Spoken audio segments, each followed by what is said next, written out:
যে লোকটা ট্রলারে উঠেছিল সে নাকি 3 দিন আগেই মারা গেছে। সেই রাতে ট্রলারে থাকা সবাই বুঝতে পারছিল তাদের সাথে যাত্রা করছে কোনো অশরীরী। History by Rakibul. ভয়ের জগতে তোমাদের স্বাগত।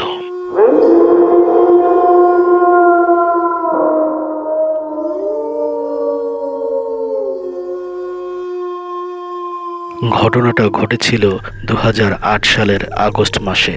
সময়টা বর্ষাকাল। সারাদিন ঝুম বৃষ্টি হওয়ার পর সন্ধ্যার দিকে নদীর পানি ভয়ঙ্কর রকম ফুলে উঠেছিল। জায়গাটা পাথরঘাটা উপজেলার টলার ঘাটের। সেই সময় ওই এলাকায় নদীপথই ছিল মানুষের প্রধান যাতায়াত ব্যবস্থা।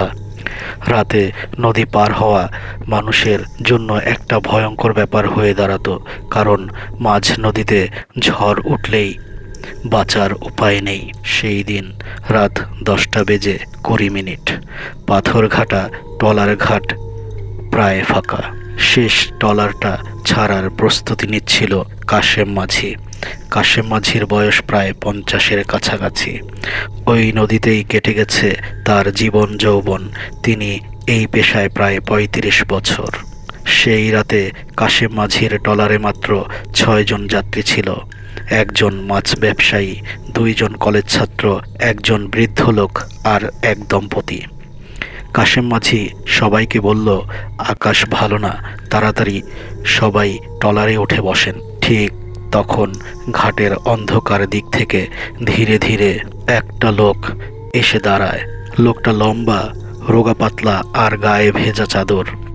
সবাই তাকে দেখে ভাবল হয়তো বৃষ্টিতে তার চাদর ভিজে গেছে। কিন্তু ওই সময় চাদর কেন গায়ে থাকবে, এটাই প্রশ্ন। মুখটা স্পষ্ট বোঝা যাচ্ছে না লোকটার। লোকটা নিচু গলায় বলল, ও মাঝি, আমি চর কদমতলি নামবো। কাশেম মাঝি একটু বিরক্ত হয়েই জবাব দেয়, ঠিক আছে চাচা, তাড়াতাড়ি ট্রলারে উঠা বসেন, আকাশের অবস্থা ভালো না। লোকটা ধীরে ধীরে উঠে এক কোনায় গিয়ে বসে। ট্রলার ছাড়ার পর থেকেই অদ্ভুত ব্যাপার শুরু হয়। নদীর মাঝখানে আসতেই চারপাশে কুয়াশার মতো নেমে আসে। এত ঘন কুয়াশা যে সামনে কিছুই দেখা যাচ্ছে না। সবাই একটু অবাক হয়, কারণ এই সময়ে কুয়াশা পড়ার কথা না। ট্রলারের বৃদ্ধ যাত্রী হঠাৎ করেই অস্থির হয়ে ওঠে। তিনি কাশেম মাঝির কাছে গিয়ে আস্তে আস্তে বলল, ও মাঝি, তুমি শেষ যাত্রী যাকে ওঠালে তাকে তুমি চেনো? মাঝি বলল, না তো, আমি তো তাকে চিনি না। তারপর বৃদ্ধ লোকটি বলল, আমি তাকে চিনি।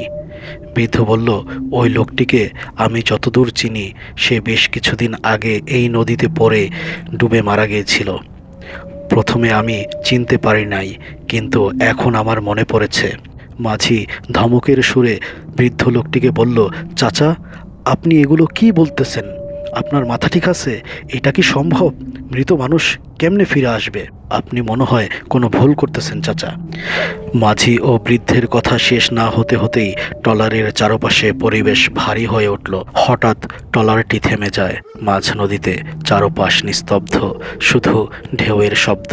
কাশেম মাঝি অনেক চেষ্টা করেও ইঞ্জিন চালু করতে পারল না। ঠিক সেই সময় পেছন থেকে একটা শব্দ, মাঝি, নৌকা থামাও, আমি নামবো। সবাই ঘুরে তাকায় সেই চাদরে মোড়া লোকটির দিকে। লোকটি উঠে দাঁড়িয়েছে ট্রলার থেকে নামার জন্য, কিন্তু এখানে তো কোনো ঘাট নেই, শুধু অথই পানি আর পানি, চারপাশে শুধু নদী। লোকটা এবার ধীরে ধীরে সামনে এগিয়ে আসে। হালকা হারিকেনের আলোয় তার মুখটা একটু বোঝা যাচ্ছে। ফ্যাকাশে চেহারা ফুলে উঠেছে, চোখ দুটো কেমন জানি সাদা, মনে হচ্ছিল অনেকক্ষণ পানিতে ডুবে থাকা কোনো মৃতদেহ। হঠাৎ করেই চারপাশ এক ভয়ঙ্কর রূপ ধারণ করলো। নদীর মধ্যে যেন এক অজানা ঝড় উঠল। সবাই দোয়াদুরত পড়া শুরু করে। ট্রলারে থাকা সব যাত্রী খুব আতঙ্কের মাঝে সময়টা পার করছিল। হঠাৎ করেই চারপাশের দমকা হাওয়া স্থির হয়ে যায়। সবাই এদিক ওদিক তাকাচ্ছে, ওই লোকটা নেই। একে একে সবাই বুঝতে পারছে ওই জিনিসটা কোনো মানুষ ছিল না, এটা কোনো অশরীরী আত্মা ছিল। করিম মাঝি বিসমিল্লাহ বলে ট্রলারের ইঞ্জিন স্টার্ট দেয়, সাথে সাথেই ট্রলার চালু হয়ে যায়। ট্রলারে বসে থাকা যাত্রীরা যেন সবাই প্রাণ ফিরে পায়। বন্ধুরা, ঘটনাটি তোমাদের কাছে কেমন লেগেছে অবশ্যই আমাদেরকে কমেন্ট করে জানাবে। ওই ট্রলারে যদি তুমি থাকতে তোমার অনুভূতি কেমন হতো অবশ্যই আমাদেরকে কমেন্ট করে জানাবে। তোমরা যারা এখনও আমাদের চ্যানেলটিকে সাবস্ক্রাইব করনি তারা এখনই আমাদের চ্যানেলটিকে সাবস্ক্রাইব করে আমাদের সাথেই থেকো এবং উপভোগ করো ভয়ঙ্কর সব ঘটনাগুলো। তোমরা যারা আমাদেরকে ঘটনা পাঠাতে চাও ডেসক্রিপশনে আমাদের ইমেল অ্যাড্রেস দেওয়া থাকবে। তোমরা ঘটনা পাঠালে আমরা অবশ্যই তোমাদের সেই ঘটনা পড়ে শোনাবো। বন্ধুরা, আজ চলে যাচ্ছি, হয়তো কোনো ভয়ঙ্কর ঘটনা নিয়ে তোমাদের সামনে আবার উপস্থিত হব। সেই পর্যন্ত তোমরা ভালো থেকো। আল্লাহ হাফেজ।